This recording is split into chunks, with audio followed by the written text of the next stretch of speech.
റസൂലുള്ളാഹി സ്വല്ലല്ലാഹു അലൈഹി വസല്ലമ പറഞ്ഞു, ലൈസ മിന്നാ മൻ ലം യർഹം സഗീറനാ വലം യുവഖിർ കബീറനാ. നമ്മുടെ കൂട്ടത്തിലെ മുതിർന്നവരെ ആദരിക്കാത്തവരും കുട്ടികളോട് കരുണ കാണിക്കാത്തവരും നമ്മിൽപ്പെട്ടവരല്ല. ഒരു വീട്ടിൽ കാണപ്പെടുന്ന രണ്ട് വിഭാഗമാണ്, ഒന്ന് മുതിർന്ന മാതാപിതാക്കൾ, മറ്റൊന്ന് ചെറിയ മക്കൾ. മുതിർന്നവരെ ആദരിക്കണം, ബഹുമാനിക്കണം, മാതാപിതാക്കൾക്ക് നന്മ ചെയ്യണം, അവർക്ക് ഖൈറാത്തുകൾ നൽകണം. അവരെ ആദരിക്കുകയും ബഹുമാനിക്കുകയും അവരുടെ അവകാശങ്ങൾ വകവെച്ചു കൊടുക്കുകയും ചെയ്യുമ്പോൾ ഒരു വീട്ടിൽ ഖൈറുണ്ടാകും. അതേപോലെ തന്നെ കുഞ്ഞുങ്ങളോട് കാരുണ്യം കാണിക്കുന്ന ഒരു വീട്ടിലാണ് ഖൈറുണ്ടാവുക. അതാണ് യഥാർത്ഥ വിശ്വാസിയുടെ സ്വഭാവം എന്നും റസൂലുള്ളാഹി സ്വല്ലല്ലാഹു അലൈഹി വസല്ലമ പഠിപ്പിക്കുന്നു.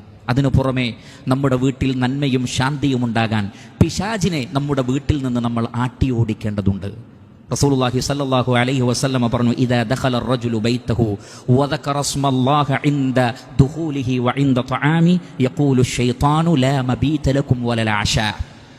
ഒരു വ്യക്തി തൻ്റെ വീട്ടിലേക്ക് കയറുമ്പോൾ ബിസ്മില്ലാ എന്ന് പറഞ്ഞുകൊണ്ട് കയറിയാലും, അയാൾ ഭക്ഷണം കഴിക്കുമ്പോൾ ബിസ്മില്ലാ എന്ന് പറഞ്ഞുകൊണ്ട് ഭക്ഷണം കഴിച്ചാലും പിശാചുക്കൾ പറയും, ഇന്നിവിടെ താമസിക്കാൻ നമുക്ക് കഴിയില്ല, ഇന്നിവിടെ നമുക്ക് ഭക്ഷണവുമില്ല. ഇപ്രകാരം അള്ളാഹുവിനെ ഓർത്തുകൊണ്ടായിരിക്കണം നമ്മുടെ വീട്ടിലേക്ക് നമ്മൾ കയറേണ്ടത്, അള്ളാഹുവിനെ ഓർത്തുകൊണ്ടായിരിക്കണം നമ്മൾ വസ്ത്രം ധരിക്കേണ്ടത്, അള്ളാഹുവിനെ ഓർത്തുകൊണ്ടായിരിക്കണം നമ്മൾ ഭക്ഷണം കഴിക്കേണ്ടതും വെള്ളം കുടിക്കേണ്ടതും.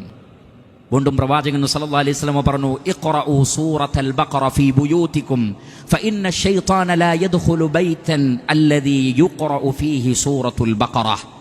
നബി സല്ലല്ലാഹു അലൈഹി വസല്ലം പറഞ്ഞു, നിങ്ങൾ നിങ്ങളുടെ വീട്ടിൽ സൂറത്തുൽ ബഖറ പാരായണം ചെയ്യണം.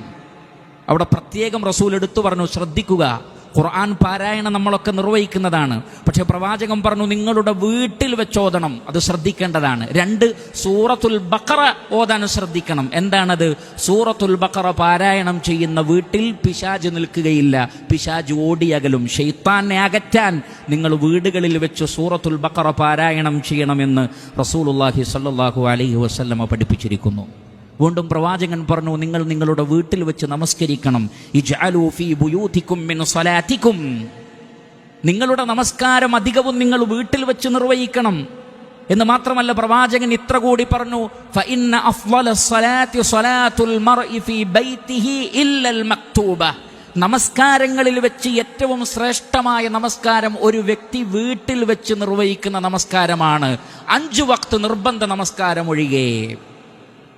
അപ്പോൾ ആ 5 വക്തിലെ നിർബന്ധ നമസ്കാരം അത് ജമാഅത്തായി പള്ളിയിൽ നിർവഹിക്കേണ്ടതാണ്. അതല്ലാത്ത മുഴുവൻ നമസ്കാരങ്ങളും വീട്ടിൽ വെച്ച് നിർവഹിക്കലാണ് ഏറ്റവും അഫ്ളൽ എന്ന് റസൂലുള്ളാഹി സ്വല്ലല്ലാഹു അലൈഹി വസല്ലം അതിനുള്ള ഒരു ഇല്ലത്തായി, കാരണമായി പ്രവാചകൻ പറഞ്ഞത്, ഇന്നല്ലാഹ ജാഇലുൻ ബിസ്വലാത്തിഹി ഫീ ബൈതിഹി ഖൈറാ. തീർച്ചയായും ആ വ്യക്തിയുടെ വീട്ടിൽ വെച്ചുള്ള നമസ്കാരം കൊണ്ട് അള്ളാഹു ആ വീട്ടിൽ ധാരാളം ഖൈറുകൾ ഉണ്ടാക്കും. സല്ലല്ലാഹു അലൈഹി വസല്ലം പറഞ്ഞു, റഹിമല്ലാഹു റജുലൻ ഖാമ മിനൽ ലൈലി ഫസല്ല വഅയ്ഖള സൗജതഹു വറഹിമല്ലാഹു ഇംറഅതൻ ഖാമത് മിനൽ ലൈലി ഫസല്ലത് വഅയ്ഖളത് സൗജഹാ. ഒരു സ്ത്രീയോട് അള്ളാഹു കാരുണ്യം കാണിക്കട്ടെ, അവൾ രാത്രിയിൽ എഴുന്നേറ്റ് നമസ്കരിക്കുന്നു, തൻ്റെ ഭർത്താവിനെ കൂടി വിളിച്ചെഴുന്നേൽപ്പിച്ച് അദ്ദേഹത്തെ കൂടി നമസ്കരിക്കാൻ പ്രേരിപ്പിക്കുന്നു.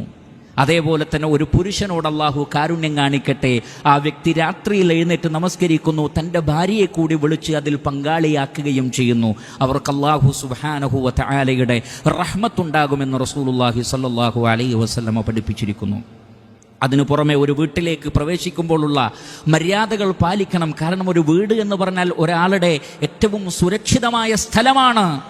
അതുകൊണ്ട് അല്ലാഹു സുബ്ഹാനഹു വ തആല പറഞ്ഞു, ലാ തദ്ഖുലൂ ബുയൂതൻ ഗൈറ ബുയൂതികും ഹത്താ തസ്തഅനിസു വ തുസല്ലിമു അലാ അഹ്ലിഹാ ദാലികും ഖൈറുൽ ലക്കും ലഅല്ലകും തദക്കറൂൻ.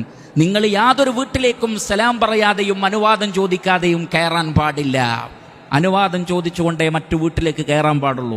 നബി സല്ലല്ലാഹു അലൈഹി വസല്ലമയുടെ വീട്ടിലേക്ക് എത്തി നോക്കിയ ഒരാളോട് പ്രവാചകൻ പറഞ്ഞത്, ഞാനത് കണ്ടിരുന്നെങ്കിൽ നിന്റെ കണ്ണ് ഞാൻ കുത്തിപ്പൊട്ടിക്കുമായിരുന്നു. ഇന്നമാ ജുഇലൽ ഇസ്തിഇദാനു മിൻ അജ്ലിൽ ബസർ.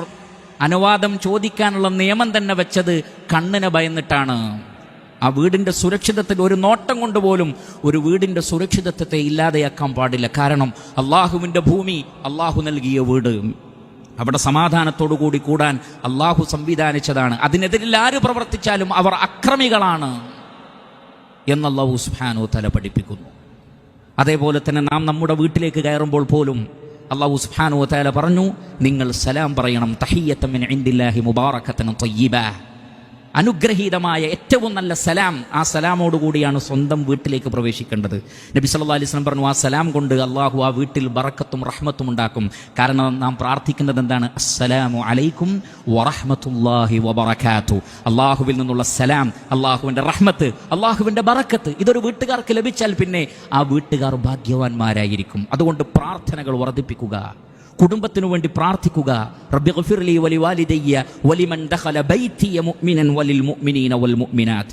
അല്ലാഹുവേ, എനിക്കും എൻ്റെ മാതാപിതാക്കൾക്കും എൻ്റെ വീട്ടിൽ പ്രവേശിച്ചവർക്കും സത്യവിശ്വാസികളായ മുഴുവൻ ആളുകൾക്കും നീ പുറത്തു തരണമേ എന്നിങ്ങനെ കുടുംബത്തിനു വേണ്ടി, മക്കൾക്ക് വേണ്ടി, ഇണകൾക്ക് വേണ്ടി എല്ലാം നല്ല പ്രാർത്ഥനയും ഉണ്ടായിരിക്കുക. ഇങ്ങനെ പ്രവർത്തനവും പ്രാർത്ഥനയും ഉൾക്കാഴ്ചയും എല്ലാം ഒത്തുചേർന്നാൽ സമാധാനമുള്ള നന്മ നിറഞ്ഞ ഒരു വീടുണ്ടാകുമെന്ന കാര്യത്തിൽ സംശയമില്ല.